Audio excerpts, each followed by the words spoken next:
Hello everyone, in this video we're going to talk about how to move Dropbox files directly onto an external hard drive. So first of all, we're going to go down here and open up Dropbox.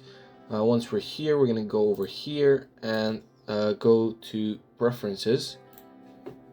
Then we're going to go into Accounts and press Sign Out. We're going to basically sign out of our account, close this, and now we're going to wait for it to restart. Once it's restarted, we're gonna basically go sign in again. I'm just gonna sign in right now directly. Wait for it to load, and once you're here, you're basically gonna be asked to, as if you restarted the application.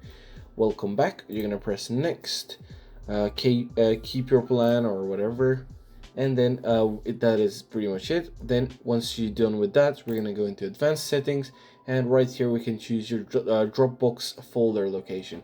So basically you're gonna choose other here, and then you're gonna find your hard drive that you want to use. So this PC, and for example, if D was my external hard drive, but in my case it is internal, you're just gonna choose that and press OK, and it will automatically save on that hard drive.